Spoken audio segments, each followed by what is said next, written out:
Good morning, everybody. This is Pastor Rex. It's a Monday morning, and we are still on that happy topic of understanding sin. You know, last week we talked about sin for really 3 days, 3 mornings, but today I want us to think about the judgment on sin, because this is an area that, you know, a lot of times people say, well, what right does God have to judge sin?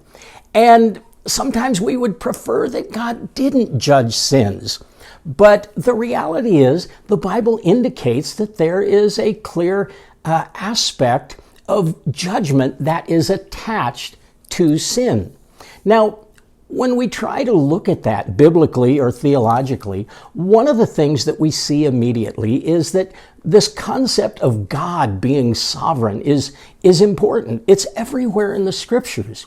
And if God is truly sovereign, it means that he has the right to decide what is wrong or right, true or false. That is in the nature of God, and he has the right to reign over heaven and earth. Now, that sovereignty of God means that he can decide then, as a sovereign, who gets into heaven and who doesn't, because he is sovereign. That is his right. It means that God controls the boundaries, of heaven itself. Now, the second thing that we know of God is that God is just. He is a just and a holy God. So if God is just, we know then that he is fair. And it would be unfair of God to overlook sin without any judgment upon it. In fact, if God merely overlooked sin, the sin would merely multiply even faster. And so God is just in his judgments. The Bible presents him in that way. The other aspect is that God is holy. That means that God is wholly separate from sin. He is different from us as sinners, and he is sinless and holy and set apart. Now, that tells us then that sin will bring a natural judgment just because of the nature of who God is. But there's a second aspect of this judgment, and for that we need to look at the nature of man. We mentioned earlier that man has a free will, and as man exerted that free will to oppose God, so the gospel calls for man to exert his free will and respond to the good news of the offer of grace that was purchased by Christ taking our judgment and penalty in our place. That's why it's good news. We are delivered from that judgment, and we are then recreated in God's holy image. So this free will then is a part of our decision. Now, if people don't want to honor God in this lifetime, why would God force them against their will to say, I'm going to force you into heaven where you don't want to be? Now, we would call that kidnapping, okay, if we did it in any other situation. God is not going to kidnap you and force you into heaven, okay? He's going to honor your free will. Now, the second aspect of the nature of man is that God has created us to be eternal beings.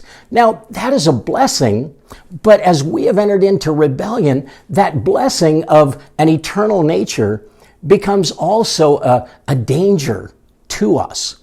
Because as an eternal being, we need to be careful about where we head in the whole realm of eternity. It means we need to be very careful about that. So when we talk about eternal judgment, part of that is simply because God has created us as eternal beings.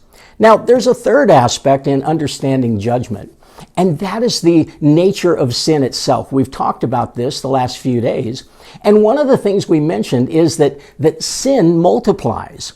And we have mentioned that sin is viral. It's like a disease. It's like a poison.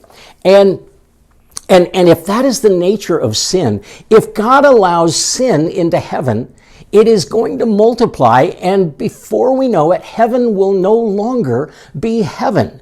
So God then sets the boundaries of heaven itself, and anything that is not forgiven by the blood of Christ or by his sacrifice is not allowed in. And because sin itself, by its very nature, will multiply. That means then that if that is the nature of sin, sin must be quarantined. Now that's really what judgment is. The judgment on sin is a separation from God. It is a separation from heaven. It's a separation from an environment of holiness. That God is saying, I will not allow this virus to infect my domain. Well, that's a big issue that everybody's talking about right now. But I think it speaks to us of God's right to protect his people and his domain from this viral disease of sin. Well, anyway, hope I haven't gotten into the weeds too much today, but think about it, and I'll see you tomorrow morning. Bye for now. God bless.